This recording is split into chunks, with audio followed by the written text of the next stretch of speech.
Hi and welcome back in our digital image processing course. इस session पे chapter 1.2 को discuss करेंगे, which mean the origin of the digital image processing. लिहाजा video further continue रखने से पहले बताता चलो कि प्रीवियसली तमाम वीडियोस मेरे चैनल पर हैं। फादर हुसैन सी एस से सर्च करने के बाद आप चैनल पर आएंगे, इसके प्लेलिस्ट पर जाएंगे, जहाँ डिफरेंट डिसिप्लिन्स की वीडियोस मौजूद है, प्लीज़ आप इन्हें वॉच कर सकते हैं। जबकि content related material which mean presentation, slide code, ये तमाम चीज़ें फ्रीली अवेलेबल है मेरे ब्लॉग फादर हुसैन सी एस blogspot.com पर। तमाम मटीरियल को फ्रीली डाउनलोड करके यूज़ किया जा सकता है। तो चैनल पर अगर नए हो, चैनल को सब्सक्राइब नहीं किया हुआ तो ज़रूर करें, ताकि इसी तरह की चीज़ें बहुत आसानी के साथ सीख सकें।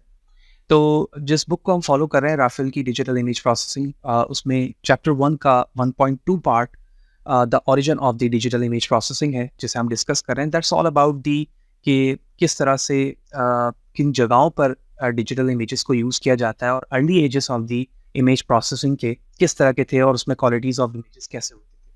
So the passage discuss the early transmission of the digital images, which predicates digital image processing. As we know, here are the some key points, जिसमें हम देखते हैं कि कुछ स्टार्टिंग ऑफ द ईयर्स में, यानी 90s, अर्ली 90s के अंदर हमें इमेजेस के यूजेज दिखना शुरू हुए, जो न्यूज़पेपर्स के अंदर या फिर सब मैरीन केबल्स के अंदर कुछ इमेजेस को ट्रांसमिट करता हुआ हमने देखा, लंदन और न्यूयॉर्क के अंदर, जहाँ पर हमने कुछ क्वालिटीज़ ऑफ के अर्ली इमेजेस किस तरह की थी।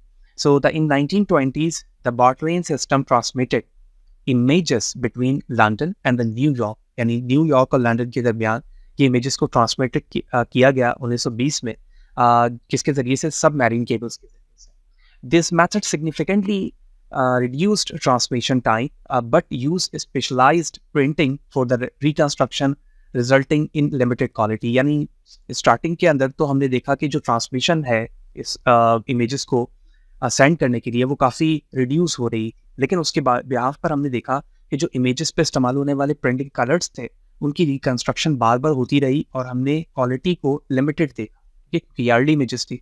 So the system let improve in 15 gray scale level and photographic reproduction. यानी फर्दर जब उसकी इंप्रूवमेंट हुई, तो उसमें हमने देखा कि ग्रे लेवल के जो स्केल्स हैं उसके इंक्रीज किया गया। ये स्केल क्या होता है कि अभी हम आगे जैसे जैसे जाएंगे ये बात हमें समझ में आएगी, लेकिन यहाँ पर 50 ग्रे स्केल को इस्तेमाल किया गया। These early example are technically digital images but not considered digital image processing। यानी वो डिजिटल इमेजेस तो थी, लेकिन उनमें हम डिजिटल इमेज प्रोसेसिंग को उसमें कंसिडर नहीं कर सकते थे, यानी हम उसे इन्हांस नहीं कर पा रहे थे with respect to the computer technology, because they didn't involve computer, क्योंकि उसमें कंप्यूटर इन्वॉल्व नहीं था।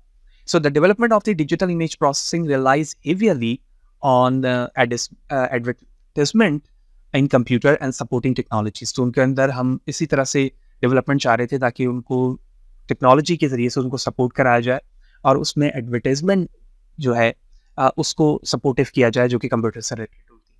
तो बिहाफ ऑफ दिस कुछ अर्ली इमेजेस बुक में शेयर की गई, जिसमें दिखाया गया कि टेलीग्राफिक पिक्चर्स को इन्होंने फर्स्ट यहाँ पर कंसीडर किया है with the special type faces, जो कि 1921 के अंदर इमेजेस को शेयर किया गया, जिसमें आप एक पर्सन को इस तरह से मूव होता हुआ देख रहे हैं यहाँ पर।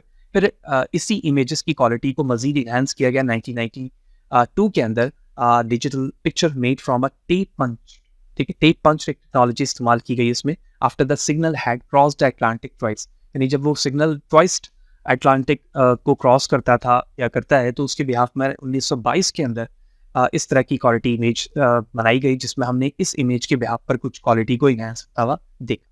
फिर 1929 के अंदर एक पिक्चर यहाँ पर दिखाई गई है, जिसमें केबल पिक्चर्स को इस्तेमाल किया गया। That is a journal Pershing right and the two person जो यहाँ पे हैंड शेकिंग करते हुए हमें दिख रहे हैं। तो इसमें जो इक्विपमेंट्स इस्तेमाल की गई थी, ये लंदन टू न्यूयॉर्क का था, तो 50 टोन इक्विपमेंट्स इसमें इस्तेमाल किया गया, जिसके ज़रिए से सिग्नल्स को हैंडल किया गया और इमेज को बेहतर करने की कोशिश की, जिसमें दिखाया जा रहा है। तो the origin of the digital image processing मुराद ये कि कहाँ से हमने डिजिटल इमेजेस को प्रोसेस होता हुआ देखा, वो कौन सी जगहें थी या कौन सी रिक्वायरमेंट थी सबमरीन के अंदर, जहाँ पर हमने इमेजेस को कैप्चर करने की ज़रूरत पड़ी डिफरेंट टोन पर या डिफरेंट ग्रे स्केल लेवल। फिर इसी तरह से हमने स्टार्टिंग में ये देखा 1964 के अंदर, the first picture of the moon of the US spacecraft twenty 7 took the image on 31 July 1964 at 9:09 PM।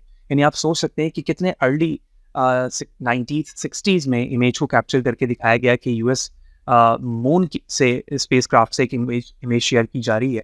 और इसमें क्या टाइम लग रहा है इन्हें कि about 17 minutes before impacting the lunar surface, तो इस लूनर स्पेस को इन्होंने डिफाइन किया है कि इस टाइम ड्यूरेशन के अंदर इन्होंने ये इमेज को कैप्चर किया, दैट द ऑर्गेनाइजेशन कॉल्ड अनासा।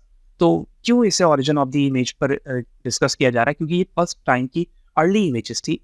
तो अर्ली इमेजेस के अंदर इतनी क्वालिटी इन्हेंस नहीं थी, लेकिन वो उस वक्त के लिए मैं समझता हूँ एक बहुत बड़ी अचीवमेंट थी, जिसमें हमने इमेज को बेहतर वे पे प्रोग्रेस होता हुआ देखा, जो टाइम टू टाइम हमें इस स्लाइड से भी पता चल रहा है कि जैसे जैसे टाइम आगे जा रहा है तो उसमें लेवल ऑफ स्केल या टोन को इन्हेंस किया जा रहा है और मजीद इमेज को बेहतर किया जा रहा है।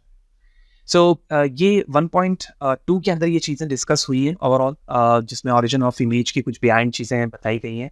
होपफुली ये चीज़ें क्लियर होंगी, क्योंकि एग्जाम में ये चीज़ें पूछी जाती हैं, तो हमें पता होना चाहिए कि स्टार्टिंग कहाँ से हुई और न्यूज़पेपर के अंदर उस इमेजेस को लाया गया, फिर उसी तरह से सब मैरीन केबल्स के ज़रिए से सिग्नल वाइज इमेज को प्रोसेस किया गया, ठीक है, जो कि ट्रांसमिशन टाइम को रिड्यूस ज़रूर कर रही थी, लेकिन अर्ली एजेस पे उस चीज़ को बेयर किया गया और इमेजेस दिखाई गई।